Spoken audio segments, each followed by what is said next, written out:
Hi hello నమస్తే, welcome to Bigg Boss reviews. ఈరోజు మనం సోది సుత్తి లేకుండా అందరిలా కాకుండా కొంచెం డిఫరెంట్గా చిన్న కాన్సెప్ట్ ట్రై చేయబోతున్నా. ఈ వీక్ మొత్తంలో జరిగిన ఎపిసోడ్ని వాళ్ళ క్యారెక్టర్స్ ఎలా బిహేవ్ చేశారు, సో బిగ్ బాస్ హౌస్లో ఎవరైతే ఉన్నారో వాళ్ళ బిహేవియర్ ఎలా ఉంది ఈ వీక్ మొత్తంలో అని చెప్పేసి ఒక స్లైట్ చిన్నగా అనాలిసిస్ నేను అనుకున్నాను అనమాట. సో ఆ అనాలిసిస్ని నేను మీ ముందు ఈరోజు పెట్టబోతున్నాను. సో వీడియో నాకు ఒక్కడ స్కిప్ చేయకుండా లాస్ట్ వరకు చూడండి. సో మనం ఫస్ట్ ఆఫ్ ఆల్ వచ్చేసి మనం హౌస్ కోసం మాట్లాడుకుంటే ఎవరి కోసం మాట్లాడుకుంటాం, సంజన గారి కోసం మాట్లాడుకుంటాం అనమాట. సంజన ఒక జమ్, సంజన ఒక క్రియేటర్, సంజన ఒక title winner, what ever. Sanjana కోసం ఏం మాట్లాడుకున్నా ఎంత మాట్లాడుకున్నా సరే మనకు తక్కువ అనిపిస్తుంది. అంత బాగా బిగ్ బాస్కి సపోర్ట్ చేస్తూ బిగ్ బాస్ కంటే ఎక్కువ కంటెంట్ ఇచ్చి ఎవరన్నా సరే బిగ్ బాస్లో ఉన్నారంటే కనుక అది వన్ అండ్ ఓన్లీ మన సంజన గారు అని చెప్పుకోవచ్చు అనమాట. సో నాకు అనిపించిన దాంట్లో సంజన గారు నాటి, బట్ తను ఏం చేసినా ఏదో లోక కళ్యాణం కోసం చేసినట్టుగా ప్రతిదీ క్లియర్ కట్గా, సో జనాల్ని అక్కడ హౌస్ మేట్స్ని ఎలా అర్థం చేసుకోవాలని, ఏ పాయింట్కి ఎలా ట్రిగ్గర్ అవుతారనే విషయంలోనే ఆవిడ ప్రతిదీ తస్కరించడం జరుగుతుంది, దొంగలించడం జరుగుతుంది. So but it's fine. దానివల్లే ఎంతో కొంత కంటెంట్ బయటకు వచ్చింది అనేది నా అభిప్రాయం, జనాల అభిప్రాయం అనమాట. ఈరోజు జరిగిన టాపిక్లు ఏమైందంటే, సో మన సంజన గారిని అందరూ కలిపి గ్రూప్గా మెయిన్గా హరీష్ గారు, నేను ఆ పాయింట్కి వచ్చి చెప్తాను. మెయిన్గా హరీష్ గారు ఎక్కడో పర్సనల్గా గ్రడ్జ్ పెట్టుకొని సంజన గారిని నామినేట్ చేసినట్టు, ఎలిమినేషన్ కోసం నామినేట్ చేసినట్టు నాకు అనిపించింది. బికాస్ సో ఈ సంజన గారు ఎలిమినేషన్ అయితే రెడ్ సీడ్ ఎవరికైతే వచ్చిందో వాళ్ళకి వీటా పవర్ ఉంటుంది. ఏ రకంగా వాళ్ళు ఎవరినైనా సరే ఎలిమినేట్ చేయొచ్చు. సో అందులో యాక్సెప్ట్ రీసెంట్గా వచ్చిన దివ్య గారు కానివచ్చు, రీసెంట్గా టాస్క్లో విన్ అయిన మన ఫ్లోరా గారు కావచ్చు. సో ఫస్ట్ అజంప్షన్ సంజన గారి మీద ఫోకస్ పెట్టి, సో ఈవెన్ ప్రతి ఒక్కరు కూడా రాము రాత్రుడు అయితే డబుల్ గేమ్ ఆడుతాడు అనమాట. సో చాలా చాలా చాలా అన్ఫేర్ గేమ్ ఆడతాడు తను. మీరు అబ్జర్వ్ చేస్తున్నారు లేదు తెలియదు ఆడియన్స్ నాకు. సో ఎంత అక్కడో మాట మాట్లాడతాడు, ఇక్కడో మాటలు మాడతాడు, సరిగ్గా స్టాండ్ ఉండదు. సో నేను ఇదివరకు పాత వీడియోలో కూడా చెప్పాను, చాలా బిగ్ బాస్ ప్రతి ఒక్కరు మాస్క్ బయటకు తీస్తారు. సో మన రాము రాత్రుడు మాస్క్ కూడా త్వరలోనే వెళ్ళిపోద్దని చెప్పా. ఎగ్జాక్ట్గా అదే జరిగింది రాము రాత్రుడి విషయంలో. ఎందుకు అంత మాస్క్ పెట్టుకుని సంజన గారి మీద అంత నెగిటివిటీ ఎందుకో నాకు అర్థం కాలే. సో అది పక్కన పెడితే సంజన గారు ఎక్కడే దేనికి దగ్గర, సంజన గారు హెల్మెట్ అవ్వలేదు విషయం కూడా అందరికీ తెలుసు. సో సంజన గారు సీక్రెట్ రూమ్లో ఉన్నారు, అన్నీ చూస్తున్నారు. బట్ ఇమాన్యుయల్ ఏడ్చినప్పుడు మాత్రం నాకు చాలా నాకు కూడా ఏడుపు వచ్చింది అనమాట. Because all the pure bond Sanjana గారిది కానివచ్చు, ఇమాన్యుయల్ గారికి కానివచ్చు. బట్ మనం పర్సన్ టు పర్సన్ వద్దాం, వీడియో బాగా లెంత్ అవుతుంది, మనం పర్సన్ టు పర్సన్ వద్దాం అనమాట. సో సంజన గారు అయితే one of the finest captaincy రౌండ్లో కానివచ్చు, కప్పు గెలవడంలో కానివచ్చు, he is the best best best. ప్రతి దాంట్లో తను బెస్ట్ ఇవ్వగలదు. అది విషయం బిగ్ బాస్కి కూడా తెలుసు, మీకు కూడా తెలుసు. So please keep supporting Sanjana గారు. సో సంజన గారి తర్వాత ఆటోమేటిక్గా చెప్పాల్సింది ఇమాన్యుయల్ గారి కోసం. సో ఇమాన్యుయల్ చాలా జెన్యూన్ అబ్బా. ఇమాన్యుయల్ గేమ్ కానివ్వచ్చు, సో ఈవెన్ ఈరోజు చాలా బాగా గేమ్ ఆడి ఈవెన్ ఒక రకంగా అందరూ గెలిపించారని అనుకోవచ్చు ఇమాన్యుయల్ గారిని.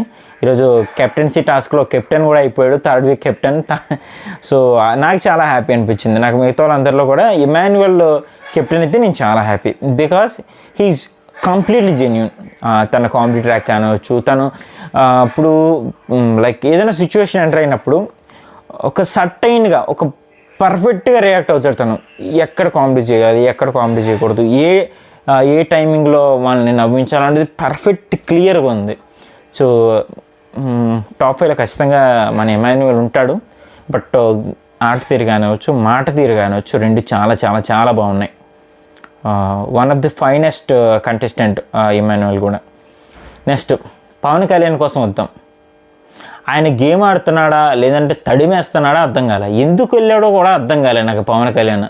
బిగ్ బాస్ హౌస్లోకి వెళ్ళిన దగ్గర నుంచి ఏదో ఒక మూల అమ్మాయిలు గెలుగుతూనే ఉన్నాడు. యుద్ధం కూడా ఆ తర్వాత ఆపేస్తారా తెల్లాళ్ళు ఏదో ఒక మూల అలా దాడి చేస్తానే ఉన్నాడు. ప్రియాని వదలట్లేదు, శ్రీజాని వదలట్లేదు, రీతుని వదలట్లేదు. ఇంకా ఆడగాలి తగిలితే చాలు కామ పశుపతిలో తయారాడు అనమాట మన పవన్ కళ్యాణ్. అంత వరస్ట్ బిహేవియర్ పవన్ కళ్యాణ్ది. గేమ్ ఆడినట్టు ఒక్క వీక్ కూడా కనిపించలేదు నాకు.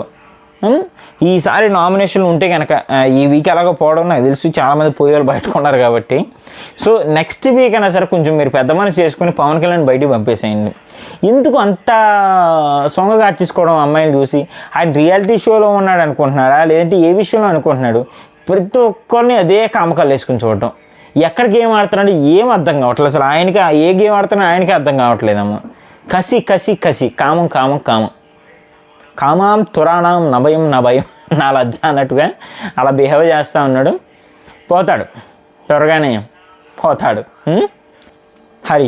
హరీష్ గారు టాపిక్ వద్దాం. హరీష్ గారు గేమ్ ఏమి ఉండదు, అయితే పాయింట్లెస్గా మాట్లాడేస్తాడు, మాటలు తూవేస్తాడు.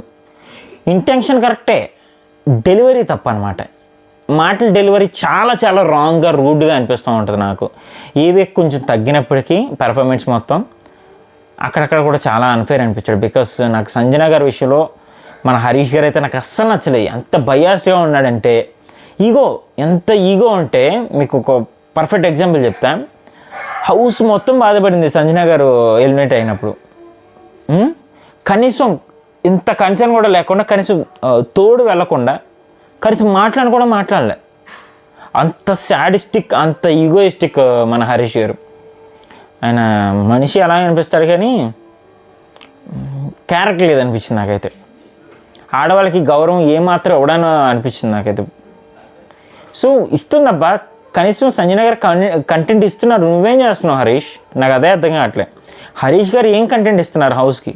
ఎటువంటి కంటెంట్ ఇస్తున్నారు? ఏం కంటెంట్ ఇవ్వట్లే.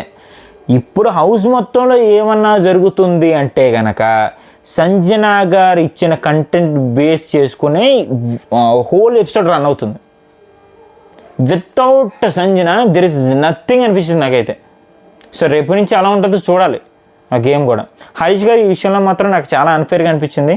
ఆయన ఉమెన్కి రెస్పెక్ట్ ఇస్తానంటాడు తప్ప ఎక్కడ ఇవ్వడం.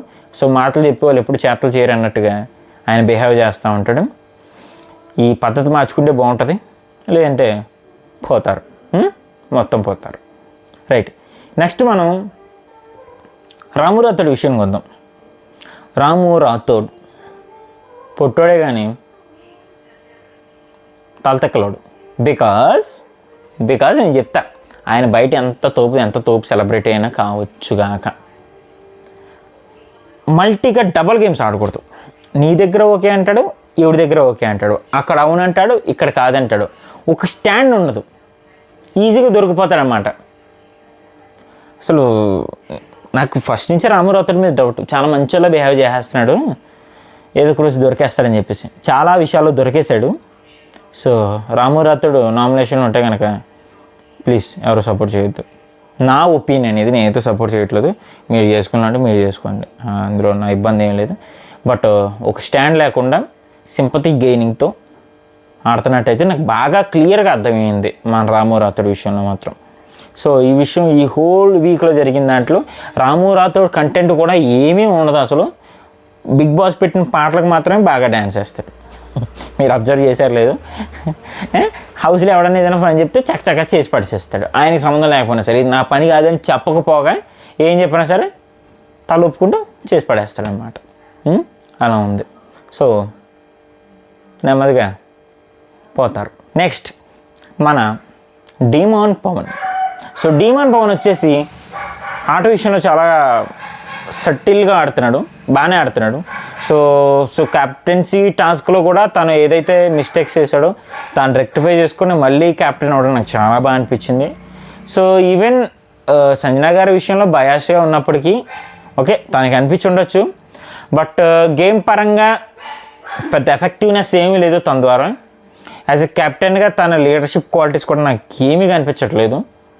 కెప్టెన్గా ఒక రకంగా అన్ఫిట్ అనే అనిపించింది నాకైతే. ఏదో కెప్టెన్ గెలిచారంతే, దాన్ని మనం తప్పట్లం. కానీ తన ఆట అయితే తన ఎంటర్టైన్మెంట్ జోనర్ కానీ అసలు నాకు ఎక్కడ కనిపించట్లేదు. ఎప్పుడు ఆ రీతు చుట్టూ తిరగడం, ఆ రీతు గారికి లైన్ వేసుకోవడం, ఇదే ఆ పులిహోర పంచాయతీ తప్ప another content is nothing. Even ఆ రీతుకి లైన్ వేసే విషయం కూడా వర్కౌట్ అవ్వలే, ఆ లవ్ ట్రాక్ కూడా. పవన్ కళ్యాణ్ తెలిసిందే, మీ అందరికీ గోకేస్తాడు. ఒక రకంగా డీమాన్ పవన్ కూడా అదే రకంగా అందరినీ గోకేస్తూ ఉన్నాడు, రీతుని బాగా రక్తాలు వచ్చేలా గోకేస్తాడు అనమాట. సో ఆ ట్రాక్ వర్కౌట్ కాలేదు. బయట రీతుకున్న గుడ్ విల్ అంత ఇంత కాదు కాబట్టి అది వర్కౌట్ కూడా కాదు. సో ఈ బేసిక్స్ వదిలేసి ఏమన్నా మన డీమాన్ పవన్ నుంచి సంథింగ్ ఎక్స్పెక్ట్ చేద్దాం అనిపిస్తుంది నాకు కూడా, సంథింగ్ ఎక్స్పెక్ట్ చేయాలి కూడా. సో డీమాన్ పవన్ ఇంకా బాగా ఎంటర్టైన్ చేయగలుగుతాడు, బాగా ఆడగలుగుతారు అనేది నా ఒపీనియన్. బట్ ఇప్పుడు జరుగుతున్న గేమ్ ప్రకారం ఏదో యావరేజ్ అనమాట మన demon Pavan. So coming to Rithu Chowdary, మన రీతు చౌదరి గారి కోసం ఎంత చెప్పుకున్నా తక్కువే. అవునా, ఆవిడ ఒక రకమైన చిలిపి దొంగ అనమాట, లోపల కాదు బయట. ఏం తప్పులు చేసినా ఊరికే దొరికిపోతూ ఉంది, బయట చాలా గొడవలు అవుతున్నాయి. ఈ విషయం కనుక బిగ్ బాస్ గారి దృష్టికి వెళ్తే కనుక దొబ్బేయమంటారు, వెళ్ళే ఉంటుంది. సో తొందరలోనే దొబ్బేయమంటారు. సో పులిహార కలపాలి, ఫ్లట్టింగ్ చేయాలి, ఇదే కాన్సెప్ట్లో ఉంటుంది ఎప్పుడు. ఫిజికల్ టాస్క్లో కూడా ఎవరిని కొట్టేద్దాం, ఎవరిని లేపేద్దాం, ఎవరిని వేసేద్దాం అనే ఉంటుంది తప్ప ఒక గేమ్ మోరల్స్ కానీ, గేమ్ ఎథిక్స్ కానీ, గేమ్ స్పోర్టినెస్ కానీ నాకు రీతు చౌదరిలో అసలు కనిపించదు. బికాజ్ ఫ్లోరా గారు విషయంలో ఓడిపోయినప్పుడు అస్సలు స్పోర్టివ్నెస్ లేకుండా ఎందుకు ఏడ్చిందో నాకు అర్థం కాలే. అది ఓవర్ యాక్షన్ అయిన ఏడుపది, అసలు ఎవ్వరికీ నచ్చదు ఆ ఏడుపు, అంత దరిద్రంగా ఏడ్చింది తను. ఈవెన్ ఏడుస్తున్నప్పుడు ఏం మాట్లాడుతుందో కూడా తెలియదు అనమాట, అంటుంది. ఎవరికి ఏం అర్థం కాదు, అది నాకు అర్థం కాలేదు సార్ అన్నట్టుగా ఉంటుంది అనమాట. సో అంత వరస్ట్గా బిహేవ్ చేస్తుంది, అంత వరస్ట్గా గేమ్ ఆడుతుంది, స్పోర్టివ్నెస్ ఉండదు, ఏది త్వరగా తీసుకోలేదు, ప్రతిదానికి హట్ అయిపోతుంటుంది, అందరూ అలుగుతూ ఉంటుంది, అందరూ తనని వచ్చి ఓదార్చాలి అనే కేటగిరీలో తను ఉంటుంది. ఈ విషయం నాకు ఎట్టి పరిస్థితుల్లో నచ్చలేదు. సో పోతారు, తిను కూడా నెమ్మదిగా సైడ్ అయిపోతుంది. నెక్స్ట్ వచ్చేసి ప్రియా. సో ప్రియా కోసం ఎంత మాట్లాడుకున్నా ఎక్కువే, బికాస్ ఎక్కువ చేస్తుంది కాబట్టి. ఒక రకంగా చెప్పాలంటే నోరేంటమ్మా, నోరు కప్పలాగా నువ్వు మాట్లాడుతుంటేనే ఇరిటేషన్ వస్తూ ఉంటుంది జనాలకి. ఈవెన్ మనం ఎక్కిరించకూడదు కాబట్టి సో ఎక్కిరించట్లేదు. సో ఆవిడ చాలా పెక్యులర్గా ఉంటుందన్న తన వాయిస్. ఒక స్టాండ్స్ తీసుకునే విషయంలో కూడా చాలా వరస్ట్గా బిహేవ్ చేస్తూ ఉంటుంది అమ్మాయి. ఒక ఆన్ పాయింట్ సటిల్గా మాట్లాడుతూ దురుసుగా మాట్లాడుతుంది. ఈవెన్ ఒక అవతల వ్యక్తికి రెస్పెక్ట్ ఇవ్వదు. గేమ్ కూడా అంత మరి బీభత్సంగా ఏం ఆడదు. సో ఫస్ట్ నుంచి బిగ్ బాస్ హౌస్లో ఎవరి వల్లన్నా బిగ్ బాస్ హౌస్కి బ్యాడ్ నేమ్ వచ్చింది అంటే కనుక because of Priya and Sreeja అని చెప్పుకోవచ్చు. శ్రీజ టాపిక్ నేను మాట్లాడతా, వీడియో పూర్తిగా చూడండి. ఈ ప్రియా వల్ల ఎంత న్యూసెన్స్ క్రియేట్ అయిందంటే, ఈ కామనర్స్ అంటేనే ఇంతేనేమో, కామనర్స్ని బిగ్ బాస్ బాగానే తీసుకోకపోవడమే మంచిది అన్నట్టు క్రియేట్ చేశారనమాట. అలా బిహేవ్ చేశారు ప్రియా పర్ఫార్మెన్స్ ఓవరాల్గా చాలా చాలా చాలా బాగా కంటెంట్ బాగా కనిపించినప్పటికీ యావరేజ్ అనమాట. అసలు కంటెంటే లేదు, ఏదో వాగుద్ది బాగా. కమింగ్ టు శ్రీజ గారి వాయిసు వినసొంపుగా ఉంటుంది. అంత వినసొంపుగా ఉండడం నేను ఎప్పుడు ఎక్కడ వినలేదు, చూడలేదు కూడా. మాట్లాడుతుంటే ఇంకా వినాలి, అప్పుడే ఆపేసిందా అన్నట్టుగా అనిపిస్తూ ఉంటుంది అనమాట. అసలు ఎంత బాగా మాట్లాడుతుందంటే ఒక పాయింట్ లేకుండా పాయింట్లెస్గా గంటల ఆర్గ్యుమెంట్ చేస్తూనే ఉంటుంది. అసలు బేస్ లేకుండా నామినేషన్ చేస్తుంది. ఒక్కొక్కసారి నాకు బీపీ వచ్చేస్తుంటుంది శ్రీజ విషయంలో. అసలు ఒక కామనర్గా అన్ఫిట్, అసలు తను మెంటల్లీ అన్ఫిట్ అనిపిస్తుంది ఒక్కొక్కసారి నాకు. అంత వరస్ట్గా బిహేవియర్, అంత వరస్ట్ గేమ్ ప్లే ఉంటుంది శ్రీజ దగ్గర. అసలు ఏదో పుండి మీద కారం తిన్నట్టు బిహేవ్ చేస్తుంటుంది అప్పుడప్పుడు. ఏదైనా ఒక విషయంలో స్టాండ్ తీసుకోవాలంటే నేను రైట్ అని నిరూపించుకోవడానికి ఎంత ఎక్స్ట్రీమ్గానే వెళ్ళిపోద్ది. ఈవెన్ నాగార్జున గారిని కూడా మీకు ఎక్కువ తెలుసా నాకు ఎక్కువ తెలుసా అన్నట్టుగా బిహేవ్ చేస్తూ ఉంటుంది. బిగ్ బాస్ కన్నా సుపీరియర్గా బిహేవ్ చేస్తూ ఉంటుంది. సో ఈ విషయం నాకు శ్రేయస్ అస్సలు నచ్చలేదు. దానికి ఆవిడ గారి గేమ్ ప్లే మొదటి నుంచి వరస్ట్. కొంచెం ప్లీజ్ నామినేట్ చేసి బయటికి పంపించాను సార్ ఆవిడని. సో ఇంతకన్నా ఎక్కువ మాట్లాడితే శ్రీజ గారి కోసం నాకు కంట్రోల్ తప్పుతాను కాబట్టి నేను ఎక్కువ మాట్లాడట్లేదు. సో నెక్స్ట్ మనం అనదర్ పర్సన్ కోసం మాట్లాడదాం అనమాట. కమింగ్ టు ఫ్లోరా గారులో నాకు నచ్చిన విషయం ఏమైనా ఉందంటే కనుక తన స్టాండ్. ఎవడన్నా ఎన్నన్నా నామినేట్ చేసుకొనివ్వండి, ఎవడన్నా ఏమన్నా చేసుకొనివ్వండి, దేనికి అదరరు బెదరరు చెదరరు అన్నట్టుగా తన గేమ్ ప్లే ఏదైతే ఉందో తను అలా కంటిన్యూ చేసుకుంటూ వెళ్ళిపోతారనమాట. సో ఈ విషయం నాకు చాలా చాలా బాగా నచ్చింది. ఈవెన్ తనని జైల్లో వేసినప్పుడు కూడా బిగ్ బాస్ బయటకు వచ్చిందంటే కూడా అవుతుంది నేను ఉంటాను అని చెప్పేసి అన్న ఎక్స్ప్రెషన్ అంత గేమ్ని అంత స్పోర్టివ్గా తీసుకోవడానికి చాలా చాలా చాలా బాగా అనిపించింది అనమాట. సో ఫ్లోరా గారు గేమ్ ప్లే అని మాత్రం నాకు చాలా చాలా చాలా బాగా అనిపించింది. తను హిట్ అని చెప్పుకోవచ్చు. గేమ్ ప్లేలో తను బాగా హిట్ అయింది అనుకోవచ్చు అనమాట. బాగా కూల్గా ఆడుతున్నారు గేమ్. తను కూల్గా కామ్గా కంపోజ్డ్గా ఆడుతున్నారు.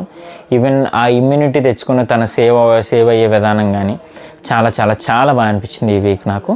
ఫ్లోరా గారి మీద ఉన్న ఒపీనియన్ నాకు కొంచెం బాగా మారిందనమాట. సంజన గారు ముట్టుకుంటే ఎవరన్నా హైప్ అవ్వాల్సిందే అన్నట్టుగా సంజన గారు ఫ్లోరా గారిని బాగా లేపారు. సో అది బాగా యూజ్ చేసుకున్నట్టే అనిపించింది ఫ్లోరా గారు. సో ఫ్లోరా గారు అయితే బాగా ఆడుతున్నారు. సో నెక్స్ట్ బర్నీ గారి విషయం మాట్లాడదాం. ఆయన కంపోజ్డ్, చాలా మంచి వ్యక్తి, చాలా సీరియల్స్లో చాలా బాగా యాక్ట్ చేస్తారు. బట్ ఎక్కడో తన ఒరిజినాలిటీ మిస్ చేస్తున్నాడు అనిపించింది నాకు చాలా చాలా విషయాల్లో. బట్ హీజ్ జెన్యూన్, చాలా మంచివాడే. బట్ ఇంకొంచెం ఒరిజినాలిటీ లోపల ఉన్నది అనేది చాలా వాస్తవం అనమాట. సో నెమ్మదిగా బయటకు వస్తుంది. ఈ వీక్లో బర్నీ గారి మీద నాకు ఎటువంటి కంప్లైంట్స్ లేవు. సో ఆయన పరంగా ఆయన గేమ్ చాలా బాగా ఆడుతున్నాడు. ఈవెన్ కెప్టెన్సీ టాస్క్లో కూడా ఏ రౌండ్స్ వచ్చినా ఏ టాస్క్ వచ్చినా సరే ఆయన బెస్ట్ ఇస్తున్నారు. బట్ అప్పుడప్పుడు ఆయనకి అన్యాయం జరుగుతుంది, దానికి మనం ఏం చేయలేం. సో ఇమాన్యువల్ లాగే వన్ డే తన కెప్టెన్ ఖచ్చితంగా అవుతాడు. ఈ నమ్మకం నాకుంది, జనాలకు ఉంది, హౌస్ మేట్స్ కూడా ఉంటుంది. సో భరణి గారి టాపిక్లోకి వచ్చేసి భరణి గారు విషయం మొత్తం కూడా చాలా బాగా ఆడుతున్నారు. గేమ్లా తీసుకుంటున్నారు. కొంచెం స్పోర్టినెస్ ఉంది, ఎంకరేజ్మెంట్ ఉంది. సో ఫైనల్గా బర్నీ గారి గేమ్ ప్లే మొత్తం ఏదో బాగుంది. మరీ ఆసమ్ ఎక్స్ట్రీమ్ అని చెప్పలేం, కానీ కామ్గా కూల్గా కంపోజ్డ్గా చాలా చాలా బాగా ఆడుతున్నట్టు అనిపించింది నాకైతే. నెక్స్ట్ కమింగ్ టు తనూజాకి వెళ్దాం. సో తనూజా సీరియల్లో పెర్ఫార్మెన్స్ చేస్తున్నట్టు అనిపించింది. అలుగుతుంది, ఎందుకు అలుగుతుందో తెలియదు, ఏడుస్తుంది, ఎందుకు ఏడుస్తుందో తెలియదు, ప్రతి దానికి ట్రిగర్ అయిపోతుంది, ఒకరి కోపం ఇంకొకరి మీద చూపిస్తుంది. ఈ ప్రపంచంలో ఇవిడికి ఒకరికే నాన్న అన్నట్టు, ఆయన ఏదో సొంత నాన్న అన్నట్టు నాన్న ఏదో కొంగుబట్టుకు తిరిగినట్టు తిరుగుద్ది. అన్నిసార్లు వినలేకపోతుంది. ఏదో ప్రపంచంలో ఇవిడికి ఒక్కరికే నాన్న ఉన్నట్టుగా బిహేవ్ చేస్తూ ఉంటుంది. సో ఈవెన్ చాలా చాలా విషయాల్లో కూడా స్టాండ్ తీసుకోకపోవడం నాకు అసలు బాగా అనిపించదు. ఈవెన్ సంజన గారి విషయంలో బాగా నెగిటివ్ అయిపోయి ప్రతి దాంట్లో ఇన్వాల్వ్మెంట్ అయిపోయి ఆవిడ ఫుటేజ్ కోసం ట్రై చేయదు అనే విషయం నాకు తెలిసినప్పటికీ కూడా అక్కడక్కడ ట్రై చేస్తున్నట్టే అనిపిస్తూ ఉంటుంది అమ్మాయి, ఊరికే ఆడడం కానీ అలగడం కానీ. సో ఇవన్నీ నాకు అసలు నచ్చవు. తన గేమ్ ప్లే మాట్లాడుకుంటే మాత్రం నేను చాలా యావరేజ్ అనే చెప్తాను. సో తన టాప్ 5లో ఉండే అవకాశం అయితే ఉంది. బట్ యాజ్ ఆఫ్ నౌ తను ఈ వీక్ జరిగిన దాన్ని బట్టి తను డిజర్వ్డ్ క్యాండిడేట్ అని కాదు అని చెప్పేసి నాకు అనిపిస్తుంది అనమాట. So coming to Suman Shetty గారు. సుమన్ శెట్టి గారికి ఫ్యాన్ ఫాలోయింగ్ బయట మామూలుగా లేదు. ఏ వీడియో పెట్టినా సరే వైరల్ అయిపోతుంది అనమాట సుమన్ శెట్టి గారి కోసం. So first week and second వీక్తో పోల్చుకుంటే థర్డ్ వీక్ అండ్ ఈ వీక్లో సుమన్ గారి ఇంప్రూవ్మెంట్ చాలా చాలా చాలా పెరిగిందని చెప్పుకోవచ్చు. ఈవెన్ కామెడీ విషయంలో కావచ్చు, లైక్ సపోర్టివ్నెస్లో కావచ్చు, గేమ్ ప్లేలో కావచ్చు, అన్ని రకాలుగా అన్ని డిపార్ట్మెంట్స్ ఆయన బాగా మేనేజ్ చేస్తున్నాడు అనిపించింది నాకు. బాగా చేస్తున్నారు, బాగా ఆడుతున్నారు కూడా. ఎలిమినేట్ అయిపోతాడు అనే సిచ్యువేషన్ నుంచి టైటిల్ కొట్టేస్తాడు అనే సిచ్యువేషన్కి తీసుకొచ్చుకున్న వన్ అండ్ ఓన్లీ మన కింగ్ అనమాట సుమన్ శెట్టి గారు. సో సుమన్ శెట్టి గారు కంటెంట్ అయితే మాత్రం హిట్ అని చెప్పుకోవచ్చు. ఆయన కంటెంట్ చాలా బాగుంది.